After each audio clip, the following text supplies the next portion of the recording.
शुक्लाम्बरधरं विष्णुं शशिवर्णं चतुर्भुजं प्रसन्नवदनं ध्यायेत् सर्वविघ्नोपशान्तये अगजाननपद्मार्कं गजाननमहर्निशम् अनेकदन्तभक्तानाम् एकदन्तमुपास्महे। गणेशकवचम्। येषोऽति चपलो दैत्यान् बाल्येऽपि नाशयत्यहो अग्रे किं कर्म कर्तेति न जाने मुनिसत्तमा दैत्या नानाविधा दुष्टाः साधु देवद्रुमः कलाः अतोऽस्य कण्ठे किञ्चित्यं रक्षां सम्बद्धुमर्हसि ध्यायेत् सिंहगतं विनायकममुं दिग्बाहुमाध्ये युगे त्रेतायां तु मयूरवाहनमुमुं षड्बाहुकं सिद्धिदम् ईद्वापरे तु गजाननं युगभुजं रक्ताङ्गरागं विभुं तुर्ये तुद्विभुजं सिताङ्गरुचिरं सर्वार्थदं सर्वदा विनायकस्सिकां पातु परमात्मा परात्परः अतिसुन्दरकायस्तु मस्तकं सुमहोत्कटः ललाटं कश्यपः पातु भ्रूयुगं तु महोदरः नयने बालचन्द्रस्तु गजास्यस्त्योष्टपल्लवौ जिह्वां पातु गजक्रीडश्चुबकं गिरिजासुतः वाचं विनायकः पातु दन्तान् रक्षतु दुर्मुखः श्रवणोपासपाणिस्तु नासिकां चिन्ततार्थदः गणेशस्तु मुखं पातु कण्ठं पातु गणाधिपः स्कन्दौ पातु गजस्कन्धस्तने विघ्नविनाशनः हृदयं गणनाथस्तु हेरम्बो जठरं महान् धराधर पातु पार्श्वौ पृष्ठं विघ्नहरः शुभः लिङ्गं गुह्यं सदा पातु वक्रतुण्डो महाबलः गजक्रीडो जानुजङ्घे गुरु मङ्गलकीर्तिमान् एकदन्तो महाबुद्धिः पादौ गुल्फौ सदावतु क्षिप्रप्रसादनो बाहुपाणि आशा प्रपूरकः अङ्गुलीश्च जघान् पातु पद्महस्तोरिनासनः सर्वाङ्गानि मयूरेशो विश्वव्यापी सदावतु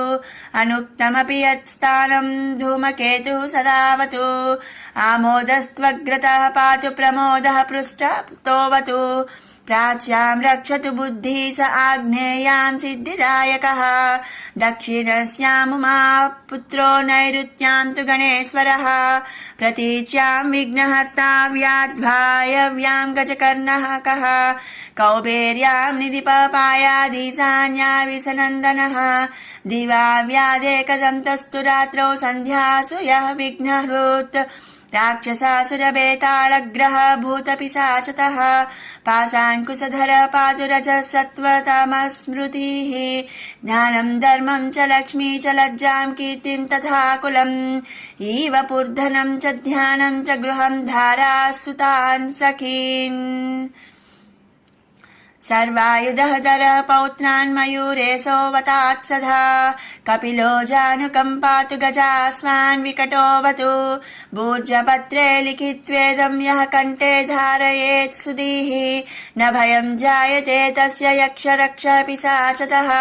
त्रिसन्ध्यं जपते यस्तु वज्रसारा तनुर्भवेत् यात्राकाले पठेद्यस्तु निर्विघ्नेन फलं लभेत् युद्धकाले पठेद्यस्तु विजयं चाप्नुयात् ध्रुवम्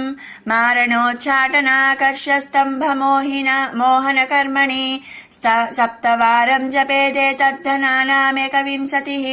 तत्तत्फलमवाप्नोति साधको नात्र संशयः 21वारं च पठेत्तावद्दिनानि यः कारागृहद्गतं सद्यो राज्ञा वध्यं च मोचयेत् राजदर्शनवेलायां पठेदेतत् त्रिवातरतः स राजानां वशं नीत्वा प्रकृतिश्च सभां जयेत् इदं गणेशकवचं कश्यपेन सविरितं मुद्गलाय च तेनाथ माण्डव्याय महर्षये मह्यं सप्राह कृपया कवचं सर्वसिद्धिदं न देयं भक्तिहीनाय देयं श्रद्धावते शुभम् अनेनास्य कृता रक्षा न बाधास्य भवेत् व्याचित् राक्षसासुरबेताला दैत्यदानव सम्भवाः इति श्रीगणेशपुराणे श्रीगणेशकवचं सम्पूर्णम्। सन्तानगणपतिस्तोत्रम्। नमोऽस्तु गणनाथाय सिद्धिबुद्धियुताय च सर्वप्रदाय देवाय पुत्रवृद्धिप्रदाय च गुरुधराय गुरवे गोप्त्रे गुह्यासिताय ते गोप्याय गोपिताशेषभुवनाय चिदात्मने विश्वमूलाय भव्याय विश्वसृष्टिकराय ते नमो नमस्ते सत्याय सत्यपूर्णाय शुण्डिने एकदन्ताय शुद्धाय सुमुखाय नमो नमः प्रपन्नजनपालाय प्रणतार्तिविनाशिने शरणं भव देवेश सन्ततिं सुदृढा कुरु भविष्यन्ति च ये पुत्रा मत्कुले गणनायका ते सर्वे तव पूजार्थं निरतास्युर्वरो मतः पुत्रप्रदमिदं स्तोत्रं सर्वसिद्धिप्रदायकम् इति సంతానగణపతిస్తోత్రం సంపూర్ణం. గణేశ ద్వాదశ నామ స్తోత్రం. శుక్లాంబరధరం విష్ణుం శశివర్ణం చతుర్భుజం ప్రసన్నవదనం ధ్యాయేత్ సర్వవిఘ్నోపశాంతయే అభీప్సితార్థసిద్ధ్యర్థం పూజితో యసురాసురైః సర్వవిఘ్నహరస్తస్మై గణాధిపతయే నమః. గణానామధిపశ్చండో గజవక్త్రస్త్రిలోచనః ప్రసన్నో భవ మే నిత్యం వరదాతర్వినాయక సుముఖశ్చైకదంతశ్చ కపిలో గజకర్ణకః లంబోదరశ్చ వికటో విఘ్ననాశో వినాయకः ధూమ్రకేతుర్గణాధ్యక్షో ఫాలచంద్రో గజాననः ద్వాదశైతాని నామాని గణేశస్య తు యః పఠేత్ విద్యార్థీ లభ్యతే విద్యాం ధనార్థీ విపులం ధనం ఇష్టకామం తు కామార్థీ ధర్మార్థీ మోక్షమక్షయం విద్యాదరంభే వివాహే చ ప్రవేశే నిర్గమే తథా సంగ్రామే సంకటే చైవ విఘ్నస్తస్య న జాయతే इति श्रीमुद्गलपुराणोक्तं श्रीगणेशद्वादशनामस्तोत्रं सम्पूर्णम्. ओम श्री महागणाधिपतये नमः. श्री महागणपति सहस्रनाम स्तोत्रम्. मुनिरुवाच कथं नाम्नां सहस्रं तं गणेश उपदिष्टवान् शिवदं तन्ममाचक्ष्वा लोकानुग्रह तत्परा. ब्रह्मोवाच देवः पुरं पुरारातिः पुरत्रयजयोध्य मे अनर्चनाद् गणेशस्य जातो विघ्नाकुलः किल मनसा स विनिर्धार्य ददृशे विघ्नकारणं महागणपतिं भक्त्या समभ्यर्च्य यथाविधि विघ्नप्रशमनोपायमपृच्छद परिश्रमं सन्तुष्टः पूजया शम्भोर्महागणपतिः स्वयं सर्वविघ्नप्रशमनं सर्वकामफलप्रदं ततस्तस्मै स्वयं नाम्नां सहस्रमिदमब्रवीत्. अस्य श्रीमहागणपतिसहस्रनामस्तोत्रमहामन्त्रस्य गणेश ऋषिः महागणपतिर्देवता नानाविधानि छन्दांसि हुमिति बीजं तुङ्गमिति शक्तिः स्वाहा शक्तिरिति कीलकं सकलविघ्नविनाशनद्वारा श्रीमहागणपतिप्रसादसिद्ध्यर्थे जपे विनियोगः.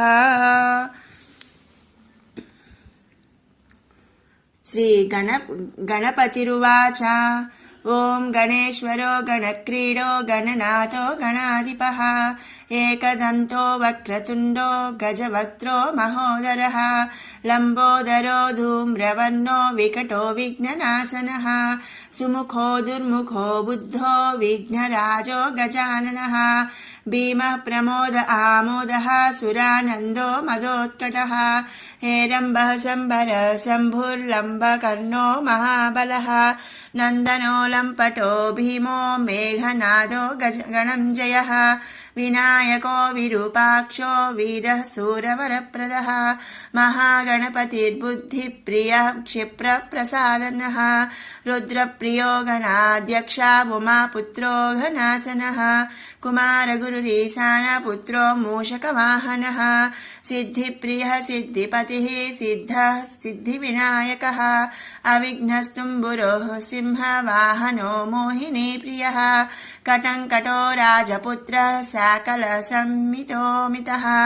कूष्माण्डसामसम्भूतिर्दुर्जयो दुर्जयो जयः भूपतिर्भुवनपतिर्भूतानं पतिरव्ययः विश्वकर्ता विश्वमुखो विश्वरूपो निधिर्गुणः कविः कवीनां वृषभो ब्रह्मण्यो ब्रह्मवित्प्रियः ज्येष्ठराजो निधिपतिर्निधिप्रियपतिप्रियः हिरण्मयपुरान्तस्तः सूर्यमण्डलमध्यगः कराहतिध्वस्तसिन्धु सलिलः पूषदन्तभित् उमां ककेली कुतुकी मुक्तिधः कुलपावनः किरीटी कुण्डलीहारी वनमाली मनोमयः वैमुखयः दैत्यश्रीः पादाहतिजितक्षितिः सद्यो जातः स्वर्णमुञ्जमेखली दुर्निमित्तहृत् दुःस्वप्नहृत्प्रसहनो गुणीनादप्रतिष्ठितः सुरूपः सर्वनेत्राधिवासो वीरासनाश्रयः पीताम्बरः कण्डरधः खण्डवैशाखसंस्थितः चित्राङ्गः श्यामदसनो भालचन्द्रो हविर्भुजः योगाधिपस्तारकस्तः पुरुषो गजकर्णकः गणाधिराजो विजयः स्थिरो गजपतिध्वजी देवदेवः स्मरः प्राणदीपको वायुकीलकः विपश्चिद्वरदो नादो नादभिन्नमहाचलः वराहरधनो मृत्युञ्जयो व्याघ्राजिनाम्बरः इच्छाशक्तिभवो देवत्राता दैत्यविमर्दनः शम्भुवक्त्रोद्भवः शम्भुकोपः शम्भुहास्यभूः शम्भुतेजासि वासोकहारी गौरी सुखावहः उमाङ्गमलजो गौरी तेजोभूः स्वद्धुनीवः यज्ञकायो महानादो गिरिवर्ष्मा शुभाननः सर्वात्मा सर्वदेवात्मा ब्रह्ममूर्धा ककुत्स्युतिः ब्रह्माण्डकुम्भश्चिद्व्योमा भाल सत्यशिरोरुहः जगज्जन्मलयोन्मेष निमिषोऽग्न्यर्क सोमधृक् गिरीन्द्रैकरधो धर्मोष्ट सामबृंहितः ग्रहर्क्ष्यदसनो वाणी जिह्वा वासवरासिकः भ्रूमध्य संस्थितकरो ब्रह्मविद्यामदोदकः कुलाचलां सह सोमार्क घण्टो रुद्रशिरोधरः नदीनदस्भुजः सर्पाङ्गुलीकस्तारकानकः व्योमनाभिः श्रीहृदयो मेरुपृष्ठोर्नवोदरः कुक्षिस्तयक्षगन्धर्व रक्ष किन्नरमानुषः पृथ्वीकटिः सृष्टिलिङ्गः शैलोरुर्ध्व स्रजानुकः पातालजङ्घ्यो मुनिपात् कालङ्गुष्टत्रयूतनः ज्योतिर्मण्डललाङ्गूलो हृदयालान निश्चलः हृत्पद्मकर्णिकाशाली वियत्केली सरोवरः सद्भक्तध्याननिगडः पूजावारिनिवारितः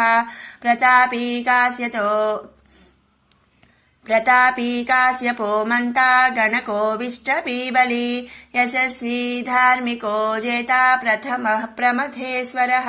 चिन्तामणिद्वीपपतिः कल्पद्रुमवनालयः रत्नमण्डपमध्यस्थो रत्नसिंहासनाश्रयः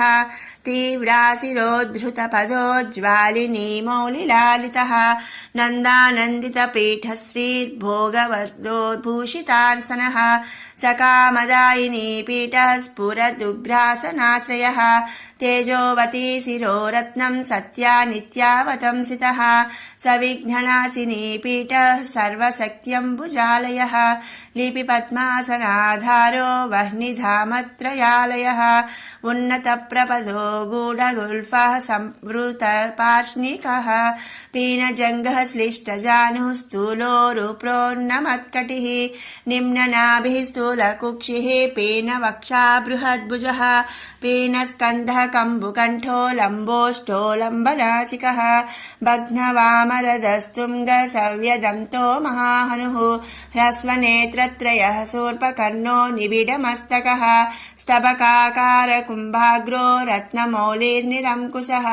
सर्पहारकटी सूत्रः सर्पयज्ञोपवीतवान् सर्पकोटीरकटकः सर्पग्रैवेयकाङ्गदः सर्पकक्षोदरा बन्धः सर्पराजोत्तरच्छदः रक्तो रक्ताम्बरधरो रक्तमाला विभूषणः रक्ते क्षणो रक्तकरो रक्तताल्वोष्टवल्लभः श्वेत श्वेताम्बरधर श्वेतमाला विभूषणः श्वेतातपत्ररुचिरः श्वेतचामरवीजितः सर्वावयवसम्पूर्णः सर्वलक्षणलक्षितः सर्वाभरणशोभाढ्यः सर्वशोभासमन्वितः सर्वमङ्गलमाङ्गल्यः सर्वकारणकारणम् सर्वदेववरः सारङ्गी बीजपूरी गदाधरः शुभाङ्गोलोकसारङ्गः सुतं तुस्तं तु वर्धनः किरीटी कुण्डलीहारी वनमाली शुभाङ्गदः इक्षुचापदर शूली चक्रपाणि सरोजभृत् पासी धृतोत्पलशाली मञ्जरीभृत् स्वदन्तभृत् कल्पवल्लीधरो विश्वाभयदैककरो वशी अक्षमालाधरो ज्ञानमुद्रावान्मुद्गरायुधः पूर्णपात्रीकम्बुधरो विधृताङ्कुशमूलकः करस्ताम्रफलश्च्यूतकलिकाभृत्कुठारवान् पुष्करस्तस्वर्णघटी पूर्णरत्नाभिवर्षकः भारती सुन्दरीनाथो विनायकरति प्रियः महालक्ष्मी प्रियतमः सिद्धलक्ष्मी मनोरमः रमा रमेश पूर्वाङ्गो दक्षिणो मामहेश्वरः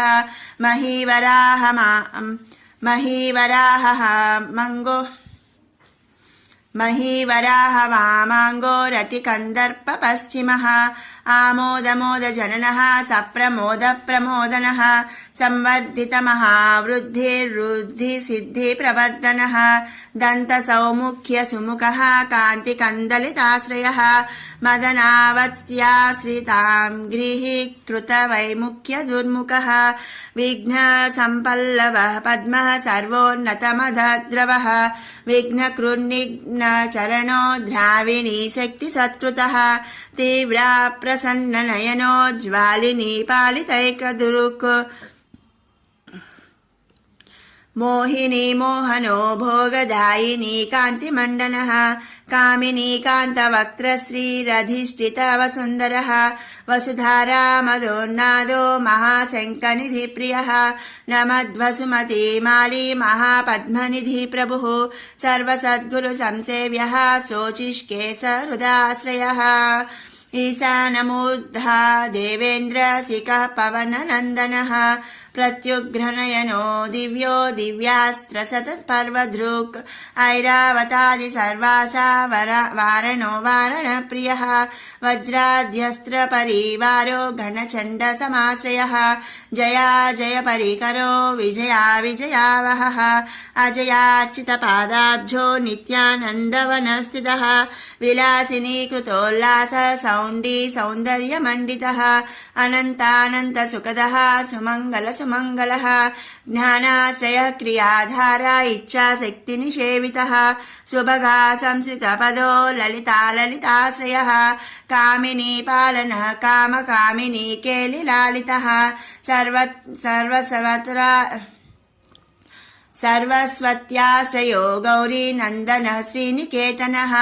गुरुगुप्तपदो वाचा सिद्धो वागीश्वरीपतिः नलिनी कामुको वामा रामो ज्येष्ठा मनोरमः रौद्री मुद्रितपादाब्जो हुम्बीजस्तुङ्गशक्तिकः विश्वादिजननत्राणः स्वाहा शक्तिसकीलकः अमृताब्धिकृतावासो मदघूर्णितलोचनः उच्छिष्टोच्छिष्टगणको गणेशो गणनायकः सार्वकालिकसंसिद्धर्नित्यसेव्यो दिगम्बरः अनपायोऽनन्तदृष्टिरप्रमेयो जरामरः अनाविलो प्रतिहतिरच्युतो मृतमक्षरः अप्रतर्क्योक्षयो जय्यो नाधारो नाम योर्मलः अमेयसिद्धिरद्वैतमघोरोऽग्निसमाननः अनाकारोऽब्धिभूमग्न्यग्निबलघ्नो व्यक्तलक्षणः आधारपीठमाधार आधाराधेयवर्जितः आखुकेतन आसा पूरक आखु महारथः इक्षुसागर मध्यस्थ इक्षुभक्षण लालसः इक्षुचापातिरेक श्रीरिक्षुचापनिषेवितः इन्द्रगोपसमान श्रीरिन्द्री नीलसमद्युतिः इन्दीवरदलश्याम इन्दुमण्डलमण्डितः इद्मप्रिय इडाभाग इडावानिन्दिराप्रियः इक्ष्वाकुविघ्नविध्वंसी इति कर्तव्यस्तेप्सितः ईशानमौलिरीशान ईशानप्रिय इतिः ईशनात्रयकल्पान्त इहा मात्रविवर्जितः उपेन्द्र उडुबृन्मौलिरुडुनाथ करप्रियः उन्नताननवुत्तुङ्ग उदारस्त्रिदस्यग्रहिणीः ऊर्जस्वानुष्मलमद ऊहापोह दुरासदः ऋग्यजुःसामनयन बुद्धिसिद्धिसमर्पकः ऋजुचित्तैकसुलभो ऋणत्रय विमोचनः लुप्तविघ्नः स्वभक्तानां लुप्तशक्तिसुरद्विषां लुप्तश्रीर्विमुखार्चानां लोताविस्फोटनाशनः एकारपीठमध्यस्था एकपादकृतासनः एजिताखिलदैत्यश्रीरेधिताखिलसंश्रयः ऐश्वर्यनिधिरैश्वर्यमैहिकामुष्मिकप्रदः ऐरम्मदसमोन्मेष ऐरावतसमाननः ओङ्कारवाच्य ओङ्कार ओजस्वानोषधीपतिः औदार्यनिधिरौद्धस्त्य धैर्य औन्नत्यनिःसमः अङ्कुशासुरनागानाम् अङ्कुशाकार संस्थितः अह समस्त विसर्गान्तपदेषु परिकीर्तितः कमण्डलुधर कल्पः कपर्दी कलभाननः कर्मसाक्षी कर्मकर्ता कर्मा कर्मफलप्रदः कदम्बगोलकाकारः कूष्माण्डगणनायकः कारुण्यदेहः कपिलः कतकः कटिसूत्रभृत् कर्वः खड्गप्रियः खड्गः कान्तान्तहस्तः कनिर्मलः कल्वाट शृङ्गनिलयः कट्वाङ्गी कदुरासदः गुणाढ्यो गहनो गद्यो गद्यपद्यसुधार्णवः गद्यगानप्रियो गद्यो गीतगीर्वाणपूर्वजः गुह्याचाररतो गुह्यो गुह्यागमनिरूपितः गुहाशयो गुडाब्धिस्थो गुरुगम्यो गुरुर्गुरुः घण्टाघर्षरिकामाली घटकुम्भो घटोदरः जकारवाच्यो जाकारो जकारकारसुण्डभृत् ज्ञकारवाच्यो ज्ञाकारो ज्ञाकारवाच्यो ज्ञाकारो ज्ञाकारकारसुण्डभृत् चण्डश्चण्डेश्वरश्चण्डी चण्डेशश्चण्डविक्रमः चराचरपिता चिन्तामणिश्चर्वणलालसः छन्दोश्चन्दोद्भवश्चन्दो दुर्लक्ष्यश्चन्दविग्रहः जगद्यो निर्जगत्साक्षी जगदीशो जगन्मयः जप्यो जपपरो जाप्यो जिह्वा सिंहासनप्रभुः स्रवद्गण्डोल्लसद्धान झुङ्कारी भ्रमराकुलः टङ्कारस्फारसंरावष्टङ्कारमणिसूनुपुरः तद्वै पल्लवान्तस्त सर्वमन्त्रेषु सिद्धिदः डिण्डिमुण्डो डाकिनीसो डामरो डिण्डिमप्रियः ढक्कानीनाथमुदितो ढौङ्को ढुण्डिविनायकः तत्त्वानां प्रकृतिस्तत्त्वं तत्त्वं पदनिरूपितः तारकान्तरसंस्थानस्तारकास्तारकान्तकः स्थाणुः स्थाता स्थावरं जङ्गमं जगत् दक्षयज्ञप्रमथनो दाता दानं तमोदया दयावान् दिव्यविभवो दण्डवृद्धण्डनायकः दन्तप्रभिन्ना भ्रमालो दैत्यवारणधारणः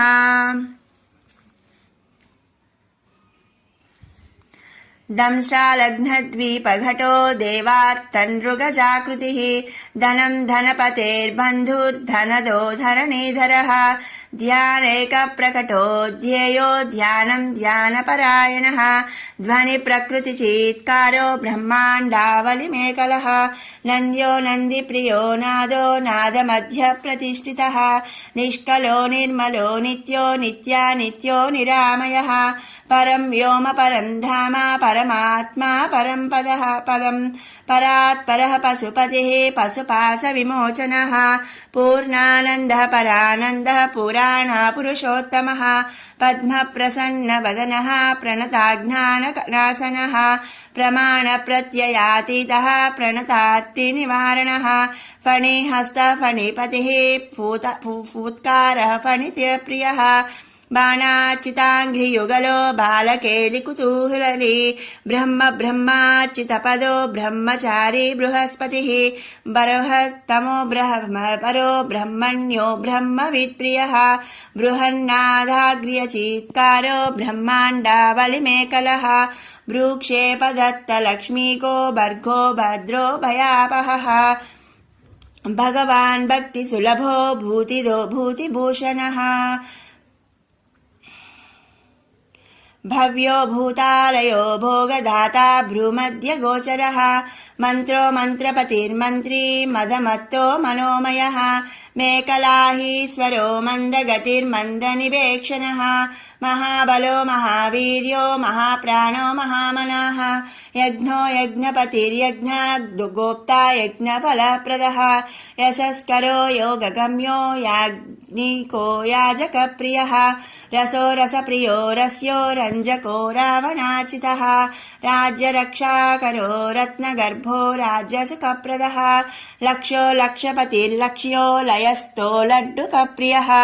लासप्रियो लास्यकपरो लाभकृल्लोकविश्रुतः वरेण्यो वह्निवदनो वन्द्यो वेदान्तगोचरः विकर्ता विश्वतश्चक्षुर्विधाता विश्वतोमुखः वामदेवो विश्वनेता वज्रिवज्रनिवारणः विवस्वद्बन्धनो विश्वाधारो विश्वेश्वरो विभुः शब्दब्रह्म समप्राप्य शम्भुशक्तिगणेश्वरः शास्तासिकाघ्ननिलयः शरण्यसम्बरेश्वरः षड्ऋतुकुसुमस्रग्भि षडाधार षडक्षरः संसारवैद्यः सर्वज्ञः सर्वभेषजम् सृष्टिस्थितिलयक्रीडः सुरकुञ्जरभेदकः सिन्दूरितमः कुम्भः सदसद्भक्तिदायकः साक्षी समुद्रमथनः स्वयं वेद्यः स्वदक्षिणः स्वतन्त्रः सत्यसङ्कल्पः सामगानरतः सुखी हंसो हस्तिपिशाचीसो हवनं हव्यकव्यभूक् हव्यं हुतप्रियो हृष्टो रुल्लेखामन्त्रमध्यगः क्षेत्राधिपः क्षमा बद्धा क्षमा क्षमपरायणः क्षिप्रक्षेमकरः क्षेमानन्दः क्षोणीसुरद्रुमः धर्मप्रदोत्तरदः कामदाता सौभाग्यवर्धनः विद्याप्रदो विभवदो भुक्तिमुक्तिफलप्रदः अभिरूप्यकरो वीरश्रीप्रदो विजयप्रदः सर्ववश्यकरो गर्भदोषः पुत्रपौत्रदः मेधादकीर्तिदः शोकहारी दौर्भाग्यनाशनः प्रतिवादिमुखस्तम्भो रुष्टचित्तप्रसादनः पराभिचारशमनो दुःखः बन्धमोक्षदः लवस्त्रुटिः कलाकाष्ठा निमेषस्तत्परक्षणः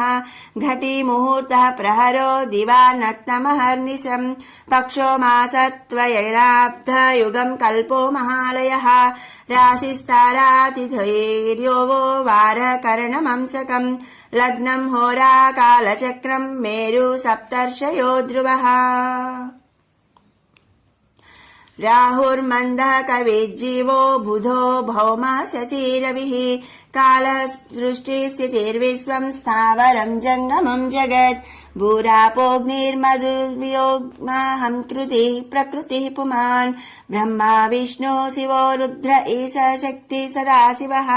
त्रिदशः पितरः सिद्धा यक्षा रक्षांसि किन्नराः सिद्धविद्याधरा भूता मनुष्या पशवः खगाः समुद्रा सरित शैलाभूतं भव्यं भवोद्भवः सांख्यं पातं जलं योगं पुराणानि श्रुतिस्मृतिः वेदाङ्गानि सदाचारो मीमांसा न्यायविस्तरः आयुर्वेदो धनुर्वेदो गान्धर्वं काव्यनाटकं वैखानसं भागवतं मानुषं पाञ्चरात्रकं शैवं पाशुपतं कालामुखं भैरवशासनम् शाक्तं वैनायकं सौरं जैनमार्हत संहिता सदसद्व्यक्तमव्यक्तं सचेतनमचेतनं बन्धो मोक्ष सुखं भोगो योगः सत्यमनुर्महान् स्वस्ति हुं फट् स्वधा स्वाहा श्रौषट् औषट् वशन् नमः ज्ञानं विज्ञानमानन्दो बोधः संवित् समो समः एक एकाक्षराधारा एकाक्षरपरायणः एकाग्रधीरेकवीर एकोनेक स्वरूप दृक् द्विरूपो द्विभुजो द्व्यक्षो द्विरदो द्विपरक्षकः द्वैमातुरो द्विवदनो द्वन्द्वहीनो द्वयातिकः त्रिधामा त्रिकरस्त्रेता त्रिवर्गफलदायकः त्रिगुणात्मा त्रिलोकाधिस्त्रिशक्तिस्त्रिलोचनः चतुर्विधवचो वृत्ति परिवृत्ति प्रवर्तकः चतुर्बाहुश्चतुर्धंस्तश्चतुरात्मा चतुर्भुजः चतुर्विधोपायमयश्चतुर्वर्णाश्रमः चतुर्धिपूजनप्रीतश्चतुर्तिथि संभवः पंचाक्षरात्मा पंचात्मा पंचास्य पंचकृत्तमः पंचादारः पंचवर्णः पंचाक्षरपरायणः पंचतालः पंचकरः पंचप्रणमातृकः पंचब्रह्ममया स्फूर्तिः पंचावरणवारितः पंचभक्षप्रियः पंचबाणः पंचसिकात्मकः षट्कोणपीठः षट्चक्रधामा षड्ग्रन्थिभेदकः षडङ्गध्वान्तविध्वंसी षडङ्गुलमहाह्रदः षण्मुखः षण्मुखभ्राता षट्शक्तिपरिवारितः षट्वैरिवर्गविध्वंसी षडूर्मिभयभञ्जनः षट्कर्तदूरः षट्कर्ता षड्गुणः षट्रसाश्रयः सप्तपातालचरणः सप्तद्वीपोरुमण्डलः सप्तस्वर्लोकमुकुटः सप्तशक्तिवरप्रदः सप्ताङ्गराज्यसुखदः सप्तर्षिगणवन्दितः सप्तच्छन्दोनिधिः सप्तहोत्रः सप्तस्वराश्रयः सप्ताब्धिकेलिकासारः सप्तमातृनिषेवितः सप्तच्छन्दो मोदमदः सप्तच्छन्दो मखप्रभुः अष्टमूर्तिध्येयमूर्तिरष्टप्रकृतिकारणम् अष्टाङ्गयोगफलभृदष्टपत्राम्बुजासनः अष्टशक्तिसमानः श्रीरष्टैश्वर्यप्रवर्धनः अष्टपीठोपपीठ श्रीरष्टमातृसमावृतः अष्टभैरवसेव्योऽष्टवसुवन्ध्योऽष्टमूर्तिभृत् अष्टचक्रस्फुरस्मूर्तिरष्टद्रव्यहविप्रियः अष्टश्रीरष्टसामश्रीरष्टैश्वर्यप्रदायकः नवनागसनाध्यासी नवनिध्यनुशासिनः नवद्वारपुरावृत्तो नवद्वारनिकेतनः नवनाथमहानाथो नवनागविभूषितः नवनारायणस्तुल्यो नवदुर्गानिषेवितः नवरत्नविचित्राङ्गो नवशक्तिशिरोद्धृतः दशात्मको दशभुजो दशदिक्पतिवन्दितः दशाध्यायो दशप्राणो दशेन्द्रियनियामकः दशाक्षरमहामन्त्रो दशासाव्यापी विग्रहः एकादशमहारुद्रैः स्तुतश्चैकादशाक्षरः द्वादशद्विदशाष्टादिर्दोर्धण्डास्त्रनिकेतनः त्रयोदशभिधा भिन्नो विश्वे देवाधिदैवतम् चतुर्दशेन्द्रवरदश्चतुर्दशमनुप्रभुः चतुर्दशाध्यविद्याढ्यश्चतुर्दशजगत्पतिः सामपञ्चमात्रिकः పంచదశ పంచదశి సీతాంశు నిర్మలః తిథి పంచదశాకార స్థిత్యా పంచదశార్చితః షోడశాధార నిలయః షోడసర్వమాతృకః షోడశాంతపదావాస షోడశేందుకలాత్మకః కళా సప్తదశి సప్తదశ సప్తదశాక్షరः అష్టాదశ ద్వీపపతిరష్టాదశ పురాణకృత్ అష్టాదశౌషధి సృష్టిరష్టాదశ విధిః స్మృతः అష్టాదశ లిపి వ్యష్టి సమష్టి జ్ఞాన కోవిదః అష్టాదశాన్న సంపత్తిరష్టాదశ విజాతికృత్ ఏకవింశః పుమానేకవింశత్యంగుళీ పల్లవః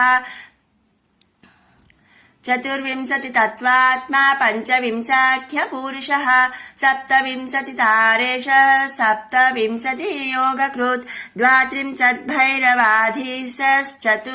ద్వాత్రింశద్భైరవాధీశశ్చతుస్త్రింశన్మహాద్రదః షట్త్రింశస్తత్వ సంభూతిరష్టత్రింశత్ కళాత్మకః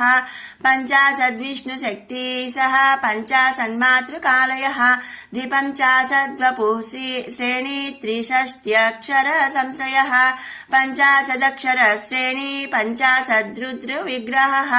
చతుషష్టిమహాసిద్ధి యోగిని వృందవందితः నమదేకోన పంచాశన్మరుద్వర్గ నిరర్గలః చతుషష్ట్యర్థ నిర్ణేత చతుషష్టికళానిధిః అష్టషష్టి మహాతీర్థక్షేత్ర భైరవ వందితః చతుర్నవతి మంత్రాత్మా షణ్ణవత్యధిక ప్రభుః శతానందః శతాధృతిః శతపత్రాయతే క్షణః శతానీక శతమకః శతధారావరాయుధः సహస్రపత్రనిలయः సహస్రఫణిభూషణः సహస్రశీర్షా పురుషः సహస్రాక్ష సహస్రపాత్ సహస్రనామ సంస్తుత్యः సహస్రాక్షబలాపహः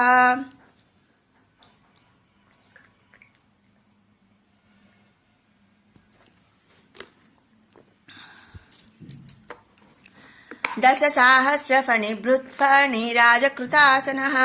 अष्टाशीतिसहस्राध्या महर्षिस्तोत्रपाठितः लक्षाधारः प्रियाधारो लक्षाधार मनोमयः चतुर्लक्षप्रीति चतुर्लक्ष प्रकाशकः चतुरशीतिलक्षाणां जीवानां देह संस्थितः कोटिसूर्यप्रतीकासः कोटिचन्द्रांशु निर्मलः शिवोद्भवाध्यष्टकोटि वैनायकधुरन्धरः सप्तकोटिमहामन्त्रमन्त्रा शिवोद्भवाध्यष्टकोटि वैनायकधुरन्धरः सप्तकोटिमहामन्त्रमन्त्रितावयवयदुतिः त्रयस्त्रिंशत्कोटिसुरश्रेणी प्रणतपादुकः अनन्तदेवतासेव्यो ह्यनन्तशुभदायकः अनन्तनामानन्तश्रीरनन्तोऽनन्तसौख्यदः अनन्तशक्तिसहितो ह्यनन्तमुनिसंस्तुतः इति वैनायकं नाम्नां सहस्रमिदमीरितम् इदं ब्राह्मे मुहूर्ते यः पठति प्रत्यहं नरः करस्तं तस्य सकलमैहिकामूष्मिकं सुखम् आयुरारोग्यमैश्वर्यं धैर्यं शौर्यं बलं यशः मेधा प्रज्ञा धृति कान्तिः सौभाग्यमभिरूपता सत्यं दया क्षमा शान्तिर्दाक्षिण्यं धर्मशीलता जगत्संवननं विश्वसंवादो वेदपाटवं नभा सभापाण्डित्यमौदार्यं गाम्भीर्यं ब्रह्मवर्चसम् ओजस्तेजः कुलं शीलं प्रतापो वीर्यमार्यता ज्ञानं विज्ञानमास्तिक्यं स्थैर्यं विश्वासथा तथा धनधान्याधिवृद्धिश्च सकृदस्य जपात् भवेत् वश्यं चतुर्विधं विश्वं जपादस्य प्रजायते राज्ञो राजकलत्रस्य राजपुत्रस्य मन्त्रिणः जप्यते यस्य वस्यार्थे सदा सस्तस्य जायते धर्मार्थकाममोक्षाणामनायासेन साधनं साकिनी डाकिनी रक्षो यक्षग्रहभयावपहं साम्राज्यसुखदं सर्वसपत्नमदमर्दनं समस्तकलहध्वंसी दग्धबीजप्ररोहणं दुःस्वप्नशमनं क्रुद्धस्वामिचित्तप्रसादनं षड्वर्गाष्टमहासिद्धित्रिकालज्ञानकारणं परकृत्यप्रशमनं परचक्रप्रमर्दनं वर्धनम् सङ्ग्राममार्गे सर्वेषामिदमेकम् जयावहम् सर्ववन्ध्यत्वदोषघ्नम् गर्भरक्षैककारणम् पठ्यते प्रत्यहम् यत्र स्तोत्रम् गणपतेरिदम् देशे तत्र न दुर्भिक्षामीतयो दुरितानि च न तद्गेहम् जहाति श्रीर्यत्रायम् जप्यते स्तवः क्षयकुष्ठप्रमेहारस भगन्धर विशूचिकाः गुल्वम् प्लीहानसमानमतिसारम् महोदरम् कासम् श्वासमुदावर्तम् शूलम् सोपामयोदरम् शिरोरोगम् वमिंहिकाम् गण्डमालामरोचकम् वातापित्तकफध्वन्ध्यवा त्रिदोष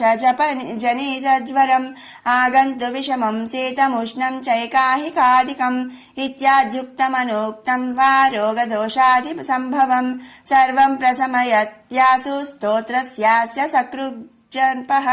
प्राप्यतेऽस्य जपात् सिद्धिः स्त्रीशूद्रैः पतितैरपि सहस्रनाम मन्त्रोऽयम् जपितव्यः शुभाप्तयो महागणपते स्तोत्रम् सकामः प्रजपन्निधम् इच्छया सकलान् भोगानुपभ्युज्येह पार्थिवान् मनोरथफलैर्दिव्यैर्व्योमयानैर्मनोरमैः चन्द्रेन्द्रभास्करोपेन्द्र ब्रह्म सर्वादि सद्मसु कामरूपः कामगतिः कामदः कामदेश्वरः भुक्त्वा यथेप्सितान् भोगानभीष्टैः सह बन्धुभिः गणेशानुचरो भूत्वा घनो गणपति प्रियः नन्दीश्वरादिसानन्दैर्नन्दितः सकलैर्गणैः शिवाभ्याम् कृपया पुत्र निर्विशेषम् च लालितः शिवभक्तः पूर्णकामो गणेश्वर वरात् पुनः जातिस्मरो धर्मपरः सार्वभौमोऽभिजायते निष्कामस्तु जपन्नित्यम् भक्त्या विघ्नेश तत्परः योगसिद्धिम् पराम् प्राप्य ज्ञानवैराग्य संयुतः निरन्तरे निराबाधे परमानन्द संहृते विश्वोत्तीर्णे परे पूर्णे पुनरावृत्तिवर्जिते लीनो वैनायके धाम्नि रमते नित्यनिर्वृते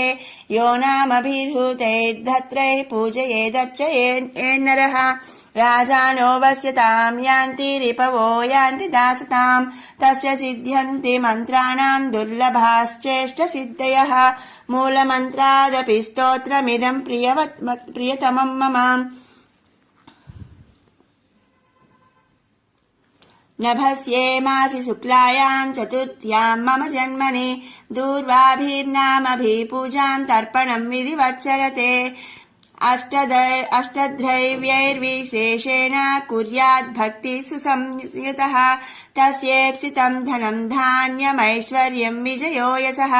भविष्यति न सन्देहः पुत्रपौत्रादिकम् सुखम् इदम् प्रजपितम् स्तोत्रम् पठितम् श्रावितम् श्रुतम् व्याकृतम् चर्चितम् ध्यातम् विमृष्टमभिवन्दितम् इहामुत्र च विश्वेषाम् विश्वैश्वर्यप्रदायकम् स्वच्छन्दचारिणाप्येष येन सन्धार्यते स्तवः सरक्ष्यते शिवोद्भूतैर्गणैरध्यष्टकोटिभिः लिखितम् पुस्तकस्तोत्रम् मन्त्रभूतम् प्रपूजयेत् तत्र सर्वोत्तमा लक्ष्मी सन्निधत्ते निरन्तरम् दानैरशेषैरखिलैर्वृतैश्च तीर्थैरशेषैरखिलैर्मकैश्च न तत्फलम् विन्दति यद्गणेश सहस्रनाम स्मरणेन सद्यः एतन्नाम्नाम् सहस्रम् पठति दिनमणौ प्रत्यहम् प्रोज्जिहाने सायम् मध्यम् दिने वा त्रिश्रवणमथवा सन्ततम् वाचरो यः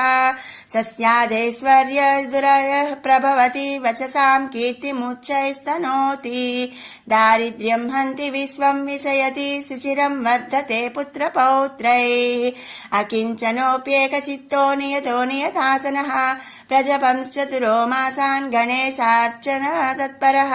दरिद्रताम् समुन्मूल्य सप्तजन्मानुगामपि लभते महतीम् लक्ष्मीमित्याज्ञा पारमेश्वरी आयुष्यम् वीतरोगम् कुलमतिविमलम् सम्पदश्चार्तिनाशः कीर्तिर्नित्याव भवदाता भवति खलु न वा कान्तिरव्याजभाव्या पुत्राः सन्तः कलत्रं गुणवध्यभिमतं यद्यदन्यच्च तत्ता नित्यं यः स्तोत्रमेतत् पठति गणपतेस्तस्य हस्ते समस्तम् गणं जयो गणपतिर्हेरम्बोधरणीधरः महागणपतिर्बुद्धिप्रियः क्षिप्रप्रसादनः अमोघसिद्धिरमृतमन्त्रश्चिन्तामणिनिधिः सुमङ्गलो बीजमासा पूरको वरदः कलः काश्यपो नन्दनो वाचा सिद्धो डुण्ढीर्विनायकः मोदकैरेभिरत्रैकविंशत्या नामभिः पुमान् उपायनं दधेद्भक्त्या मत्प्रसादं चिकीर्षति वत्सरं विघ्नराजोऽस्य तत्यमिष्टार्थसिद्धये यः स्तौति मद्गतमनाममाराधनः तत्परः स्तुतो नाम्ना सहस्रेण तेनाहं नात्र संशयः नमो नमः सुरवरपूजिताङ्ग्रहे नमो नमो निरुपममङ्गलात्मने नमो नमो विपुलदयैकसिद्धये नमो नमः कल्कलभावननायते किङ्किणीगणरचितचरणः प्रकटितगुरुमितचारुकरणः मदजललहरीकलितकपोलः समयतु दुरितं गणपतिनाम्ना इति श्रीगणेशपुराणे उपासनाखण्डे ईश्वरगणेशसंवादे गणेशसहस्रनामस्तोत्रं नाम 46 सम्पूर्णम्।